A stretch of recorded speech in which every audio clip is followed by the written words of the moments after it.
और अब आप देख रहे हैं पहाड़ की खबरें दमदार उत्तराखंड एक्सप्रेस में। आपके साथ मैं हूं कंचन डोगरा। सबसे पहले जानिए कि बद्रीनाथ धाम में पिछले 3 दिनों से लगातार कड़ाके की ठंड पड़ रही है और तापमान -15 जा पहुंचा है। अब इसी की वजह से देखिए बद्रीनाथ धाम में ऋषि गंगा बहती है, उसका पानी ही जम गया है। झरने के रूप में गिरने वाली ये जो आप झील देख रहे हैं ये भी पूरी तरह से जम चुकी है। पानी की एक एक बूंद नीचे टपकने से पहले ही जमती हुई आपको नजर आएगी। बद्रीनाथ धाम में पीने के पानी तक के जमने की जानकारी मिल रही है। इसके साथ ही पवित्र शेष नेत्र की पूरी तरीके से जम जाने की भी जानकारी मिल रही है। झील का पूरा पानी जम चुका है। बद्रीनाथ धाम में पड़ रही है कड़ाके की ठंड और ये कड़ाके की ठंड यात्रियों के लिए बन रही है मुसीबत। तापमान -15 जा चुका है। कपाट बंद होने में अभी 14 दिन का समय बाकी है। बद्रीनाथ धाम के जो ऊंचाई वाले इलाकों में बर्फबारी हो रही है उससे पूरा इलाका शीतलहर की चपेट में है।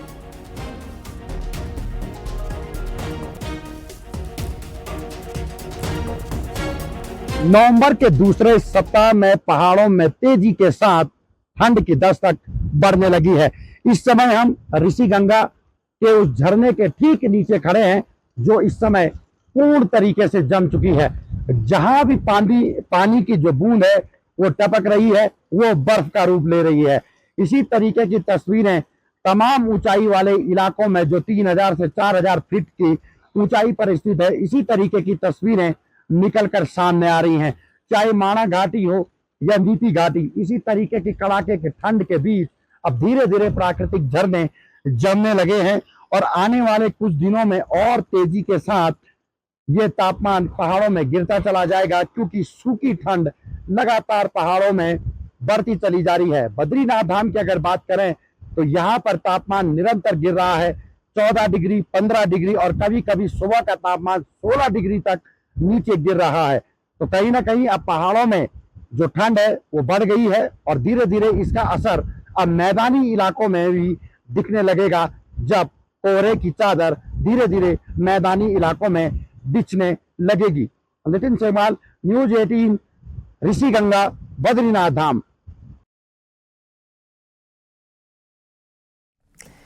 और आइए बढ़ते हैं आगे। आपको बताते हैं कि दिल्ली में हुए आतंकी हमले के बाद उत्तराखंड पुलिस पूरी तरह से अलर्ट मोड पर है।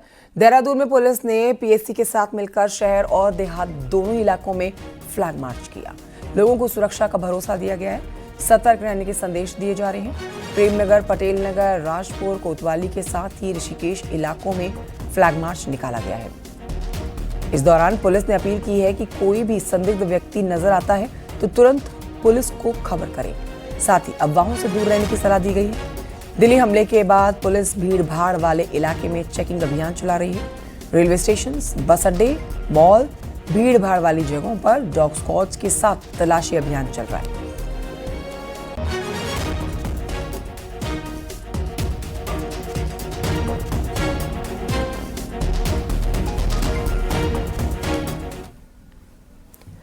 दिल्ली में बम धमाके के बाद नैनीताल में पुलिस अलर्ट मोड पर है। नैनीताल में पर्यटकों को सुरक्षा का भरोसा दिया गया है। पुलिस ने शहर में फ्लैग मार्च किया है। तल्लीताल से माल रोड तक ये फ्लैग मार्च पुलिस का हुआ है। पुलिस ने सभी होटल मालिकों से अपील की है कि बिना आईडी कार्ड के किसी को भी रूम में ना प्रवेश करने दिया जाए।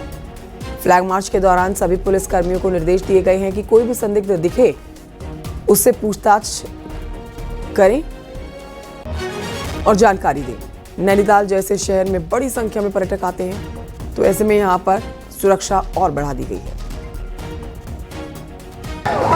जहाँ पे भी पुलिस के नाके हैं उन सभी जगहों पे सघन चेकिंग की जा रही है। आज जनपद में 5 जगह पे फ्लैग मार्च किया जा रहा है। ये फ्लैग मार्च इसलिए किया जा रहा है कि जनता में ये संदेश देने के लिए कि पर्याप्त संख्या में पुलिस बल है, सतर्क है और आपकी सुरक्षा के लिए लगातार मुस्तैद है। दिल्ली में लाल किले के पास हुए धमाके के बाद खुफिया एजेंसियां पड़ोसी राज्यों में भी एक्टिव हो गई हैं। सहारनपुर में पकड़े गए संदिग्धों के बाद अब उत्तराखंड की सीमाओं पर सुरक्षा और जांच को तेज कर दिया गया है।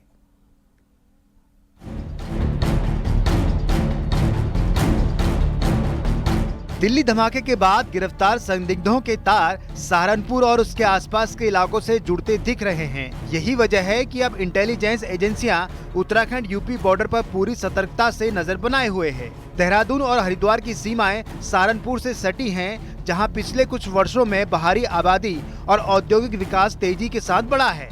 सहारनपुर बेल्ट पहले भी संदिग्ध गतिविधियों का हॉटस्पॉट रह चुकी है। ऐसे में सुरक्षा एजेंसियां अब हर मूवमेंट, हर मोबाइल लोकेशन और डिजिटल नेटवर्क पर पैनी निगाह रख रही है।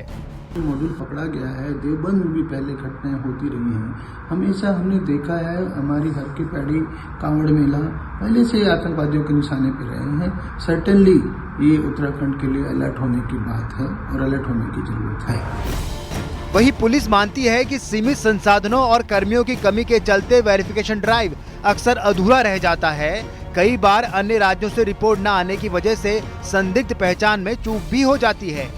अब पुलिस और इंटेलिजेंस यूनिट्स डिजिटल वेरिफिकेशन, सीमा निगरानी और सीसीटीवी कवरेज को और मजबूत करने की तैयारी में है, ताकि किसी भी आतंकी या अपराधी नेटवर्क को जड़ से खत्म किया जा सके। मानव संसाधन लिमिटेड है और इसी बीच में हमारे काफ़ी वीवीआईपी विजिट्स भी होते हैं और मेला वगैरह भी चलता है। उसी चलते हमारे तरफ से जो अवेलेबल फोर्स है उसे रखते इफेक्टिवली सत्यापन करना। जहां हमारे पॉकेट्स है, जहां पे ऐसे संदिग्ध लगता है, उस पॉकेट्स को एकदम इंटेंसिवली वेरीफाई कराया जाए। और ऐसे कॉलोनीज है वहाँ पे ऑलरेडी वैसे ही दिक्कत नहीं रहता, वहाँ संदिग्ध नहीं होता, वहाँ पे आपको आकस्मिक कभी कराया जाए। दिल्ली धमाके के बाद उत्तराखंड में हाई अलर्ट है। सभी बॉर्डर इलाकों में चेकिंग और निगरानी बढ़ा दी गई है। लेकिन सवाल ये है कि क्या सीमित संसाधनों में ये चौकसी लगातार बनी रह पाएगी। न्यूज 18 के लिए देहरादून से सतेंद्र बर्तवाल की रिपोर्ट।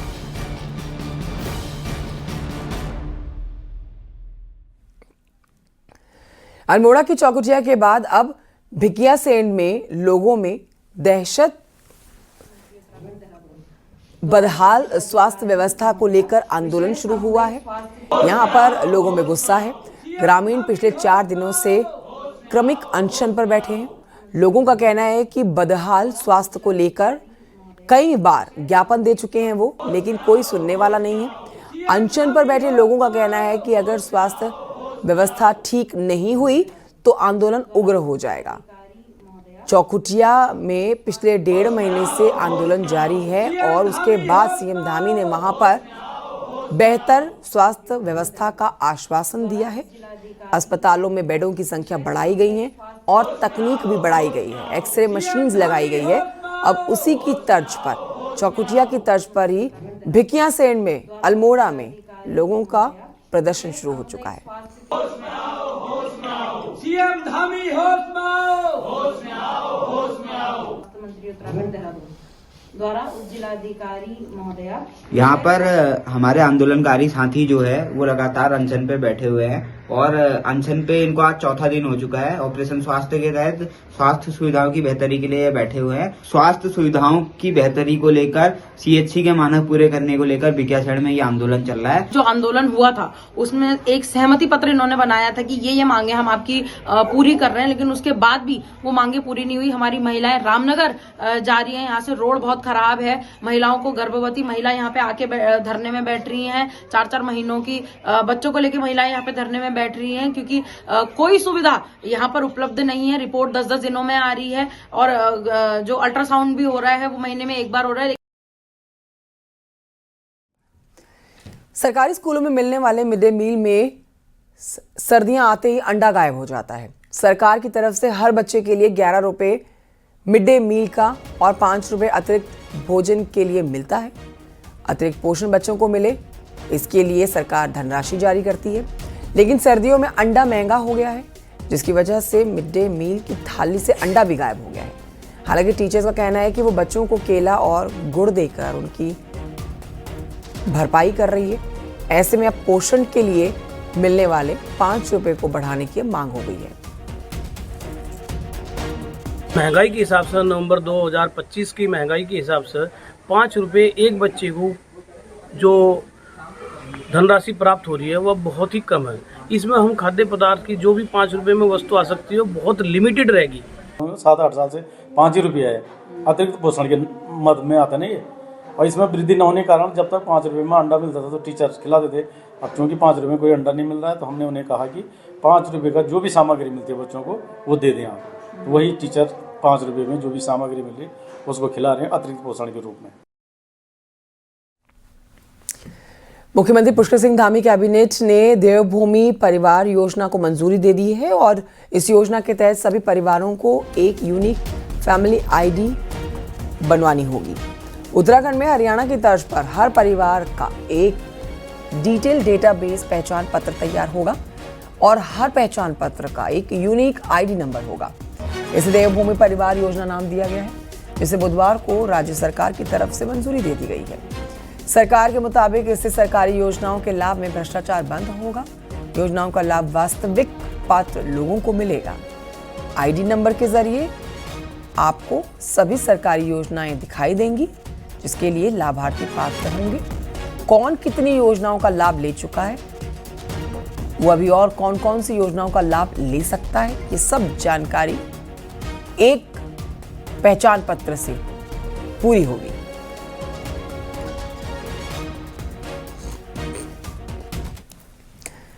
उत्तराखंड राज्य स्थापना की रजत जयंती के मौके पर प्रधानमंत्री नरेंद्र मोदी केदारनाथ की शीतकालीन गद्दी स्थल ओंकारेश्वर मंदिर ऊखीमठ की प्रतिकृति भेंट की गई उन्हें। सीएम धामी ने ये प्रतिकृति भेंट की है और इस पर देखिए ऊखीमठ नगर पंचायत, क्षेत्रीय जनप्रतिनिधियों और नगर पंचायत मदमहेश्वर मेला समिति ने मुख्यमंत्री धामी का आभार व्यक्त किया है।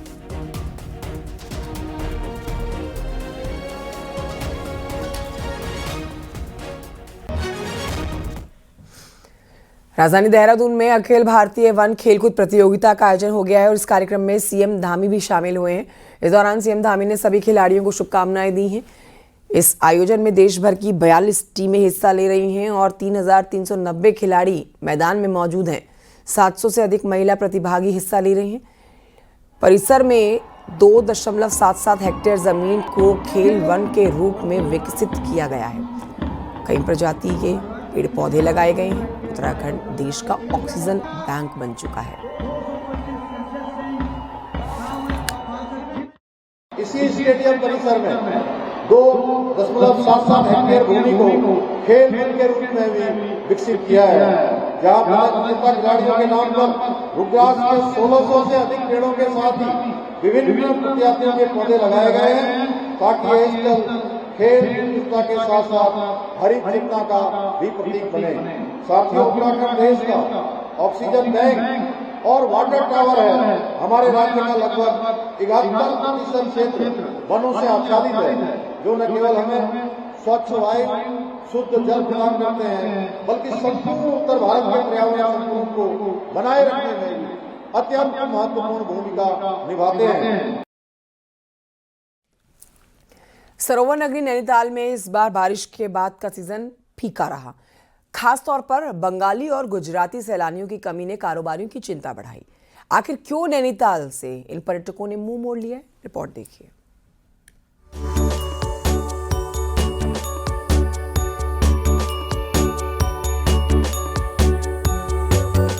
नैनीताल में ऑटम सीजन के दौरान कारोबार ठंडा रहा। बंगाली और गुजराती पर्यटकों की कमी साफ दिखी। सितंबर के बाद से इन राज्यों से आने वाले सैलानियों ने नैनीताल का रुख कम कर दिया है, जिसका सीधा असर होटल और पर्यटन कारोबार पर पड़ रहा है। हल्की ठंड में अच्छा बिजनेस देने वाले ये पर्यटक अब दूर हो गए हैं। कारोबारियों का कहना है कि बढ़ते टैक्स और नियमों ने हालात बिगाड़े हैं। जो टैक्स बढ़े हैं, नैनीताल शहर में एंट्री 300 रुपये है और 500 रुपये पार्किंग है। एक तो इसका प्रचार प्रसार बहुत हुआ है, तो 800 रुपये तो पर डे टूरिस्ट को खाली इस चीज़ का देना पड़ता है। उसके अलावा जो ट्रैफिक है, ट्रैफिक मैनेजमेंट जो है, वो भी बहुत बड़ा नुकसान हमको दे रहा है। दुर्गा पूजा और दीपावली के बाद ऑटम सीजन शुरू होता है, जो दिसंबर के मध्य तक चलता है। इस दौरान गुजरात और बंगाल से बड़ी संख्या में लोग नैनीताल आते थे, लेकिन पिछले कुछ सालों से ये पर्यटक रानीखेत, चौकड़ी और कम भीड़ भाड़ वाले हिल स्टेशनों को तरजीह दे रहे हैं। हिमालय मेन व्यू और दूसरा जगह में वही दूसरा कुछ नेचर व्यू। नेचर को कलेक्ट करना चाहता है बंगाल का टूरिस्ट? हाँ, ऑफ कोर्स। किस तरह का रहता है मन में ख्याल? उधर तो बहुत ज़्यादा क्लाउडी होता है ना, घिंजी होता है, इसीलिए वो माइंड फ्रेश करने के लिए नेचर का बहुत ज़रूरत है। पिछले कुछ सालों में नैनीताल में रोक टोक और नियम बढ़े हैं, जिससे पर्यटक अब बचना चाहते हैं। बंगाली और गुजराती सैलानियों के दूर होने से कारोबारियों की चिंता बढ़ गई है। न्यूज़ 18 के लिए नैनीताल से वीरेंद्र बिष्ट की रिपोर्ट।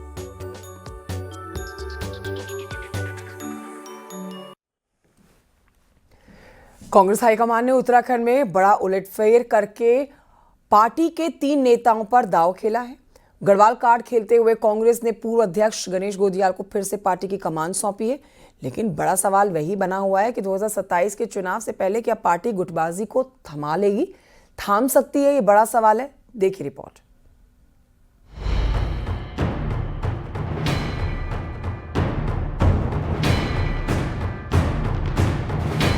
उत्तराखंड कांग्रेस में फेरबदल में पार्टी ने गढ़वाल कार्ड खेला है, जिसके तहत प्रदेश अध्यक्ष करण माहरा की छुट्टी कर दी गई और गणेश गोदियाल को फिर से प्रदेश अध्यक्ष की कमान सौंपी गई है। इसके साथ ही प्रीतम सिंह और हरक सिंह रावत को भी बड़ी जिम्मेदारी दी गई है। प्रीतम सिंह को कैंपेन कमेटी का चेयरमैन बनाया गया है, साथ ही हरक सिंह को चुनाव प्रबंधन समिति का चेयरमैन बनाया गया है।